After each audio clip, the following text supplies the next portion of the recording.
বোনদের জন্য কি আলাদা প্যান্ডেল আছে? বোন, আমার কাছে বেশি ওয়াজ ছেলে মেয়ের আলাদা নাই। আপনার সতর আর পুরুষের সতরে কিছু পার্থক্য আছে। ঢাকাতে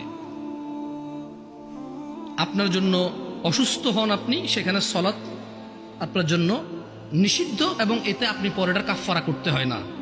পুরুষ কখনো তার জন্য সলাৎ নিষিদ্ধ হয় না, সে পড়তেই হবে যতদিন সে বেঁচে আছে, একদিনের জন্য তার জন্য নিষিদ্ধ হয় না। এইভাবে কিছু পার্থক্য আছে।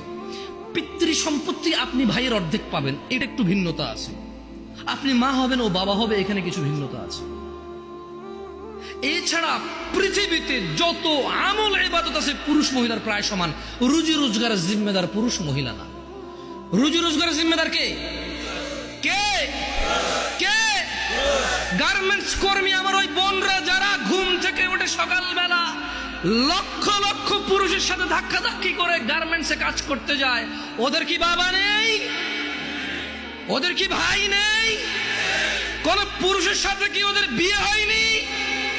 কুলাঙ্গার কি ওই ভাই না? কুলাঙ্গার কি ওই স্বামী না? কুলাঙ্গার কি ওই পুত্র না? যে বেঁচে থাকতে তার বোন, তার মা, তার স্ত্রী কাজ করে তাকে খাওয়াইতে হয়, অথচ তার জিম্মেদারি ছিল না। দোষী কে এ জায়গায়? মেয়ের চাইতে বেশি দোষী এখানে ছেলে।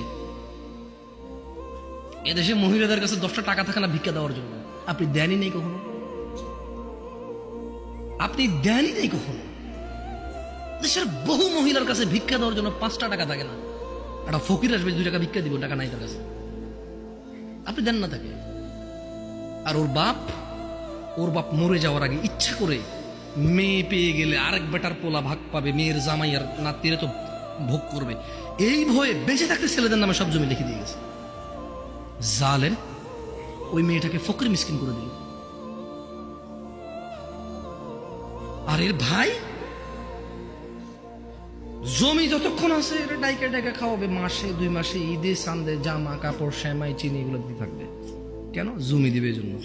এখন ওই বোন চিন্তা করে, আরে যদি আমি সম্পদ নিয়ে আসি, যা একে তো সে ডাবল পাইলো, আমি অর্ধেক পাইলাম, একটুকু যদি নিয়ে আসি, ছেলে মেয়ে স্বামী নিজের দরকারে, বলে যে অংশ আনলে ধ্বংস হয়।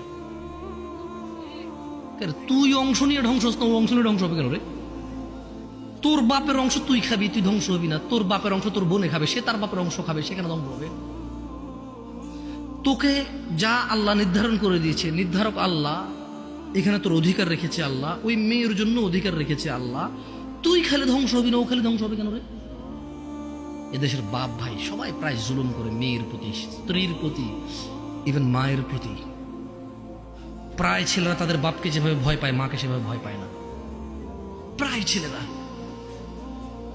তো আমি বোনদেরকে বলি, শোনো বোন আমার, আমি সলা নিয়ে কথা বলছি, এখানে সব সমান। আমি কুসংস্কার নিয়ে কথা বলেছি, উদাহরণ উদ্ধৃতি দিয়েছি, হারাম হালাল নিয়ে বলেছি, সবার জন্য সমান। আল্লাহ নবী সাল্লাল্লাহু আলাইহি ওয়াসাল্লামের উম্মত মহিলা এবং পুরুষ সবাই। মহিলা এবং পুরুষ যে আল্লাহ নবীকে অনুসরণ করবে সে আল্লাহ নবীর উম্মত। আর আল্লাহ নবী বলেছে, কুল্লু উম্মতি ইয়াদখুলুনাল জান্নাহ, আমার সকল উম্মত জান্নাতে যাবেই যাবে। ভাই আমার, বোন আমার, তোমরা আল্লাহ নবীর উম্মত হও। শোনো, এখানে আজকে আসছো, 2-4টা হাদিস বলি, মনোযোগ দিয়ে শুনে তুমিও চলে যাও, আমিও চলে যাই। আন মুআয ইবনে জাবাল,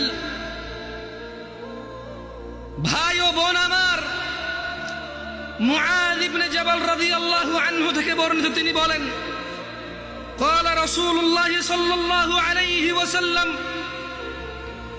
আল্লাহর রাসূল সাল্লাল্লাহু আলাইহি ওয়াসাল্লাম বলেছেন, আলা উখবিরুকা বিরাসিল আমরি কুল্লিহি, আমি কি সমস্ত কাজের মূলটা তোমাদের জানিয়ে দেব না? ওয়া আমুদিহি ওয়া যিরওয়াতি সানামিহি, আমি কি তোমাদের সমস্ত কাজের মূল, স্তম্ভ ও সর্বোচ্চ শিখর সম্পর্কে জানিয়ে দেব না? কুলতু বালা ইয়া রাসূলুল্লাহ সাল্লাল্লাহু আলাইহি ওয়াসাল্লাম।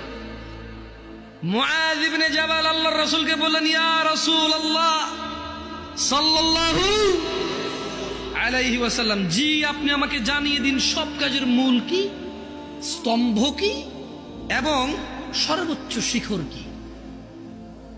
তিনি সাল্লাল্লাহু আলাইহি ওয়াসাল্লাম বললেন, রাসুল আমরি আল ইসলাম, রাসুল আমরিয়াল ইসলাম, সমস্ত কাজের মূল হচ্ছে ইসলাম, সমস্ত কাজের মূল হচ্ছে ইসলাম। ওয়া আমুদুহুস সালাহ, এবং ওর খুঁটি স্তম্ভ হচ্ছে নামাজ। ওয়া যিরওয়াতু সানামিহিল জিহাদ, এবং সর্বোচ্চ শিখর হলো জিহাদ করা। সমস্ত কাজের মূল হচ্ছে ইসলাম। যত কাজ করবে সব কাজ নেকি বলে গণ্য হবে মুসলমানের, এবং এই সকল কাজ নেকি বললে গণ্য হওয়ার পর তা টিকে থাকবে। এটা হচ্ছে ইসলাম। সকল কাজে ইসলামের উপরে আসবে। মুসলমান যত ইবাদত করবে এটা হচ্ছে মুসলমান, ইসলাম। ওয়া আমুদুহুস সালাহ, এটা হচ্ছে সালাহ, আমুদ, খুঁটি, যেটা পুরো ইসলামটাকে ধরে রাখে। একজন মানুষ মুসলমান অথচ তার সালাহ নাই, তাহলে তার ইসলামও নাই। খুঁটি নাই, ইসলাম নাই।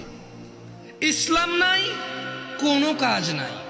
যাকাত নাই, হজ নাই, সাদাকা নাই, দানশীলতা নাই। ও করেছে, ও হজে গিয়েছে, ও সাদাকা দিয়েছে, একটাও নেকি বলে গণ্য হবে না। কি নাই? কি নাই? কি নাই? সালাত নাই। আমি বলি সালাত মানে এই খুঁটি না থাকলে, এই খুঁটি না থাকলে ওর ইসলাম নাই। ও মরে গেলে কোনো কাজে আসবে না, ওর ইসলাম খুঁটিবিহীন। আসলে ও মনে করে এটা ইসলাম। সালাত যেহেতু নাই, ওর ধর্মও নাই, দ্বীনও নাই, ঈমানও নাই। ওর শিরক কি, কুফরি কি, ওর জীবনটাই বৃথা, ওর পুরো ইবাদতটাই বৃথা, কারণ ওর খুঁটি নাই। কেন? কারণ আন আবি হুরায়রা রাদিয়াল্লাহু আনহু, আবু হুরায়রা রাদিয়াল্লাহু আনহু থেকে বর্ণিত, তিনি বলেন, বোন আমার মনোযোগ দিয়ে শোনো, ভাই আমার, قال سمعت رسول الله صلى الله عليه وسلم, আবু হুরায়রা বলছে, আমি আল্লাহর রাসূল সাল্লাল্লাহু আলাইহি ওয়াসাল্লামকে বলতে শুনেছি, ইন্না আউওয়ালা মা ইউহাসাবু বিহিল আবদু ইয়াউমাল কিয়ামাতি মিন আমালিহিস সালাহ। আবু হুরায়রা রাদিয়াল্লাহু আনহু বলছে, শোনা যায় পরিষ্কার ভাবে?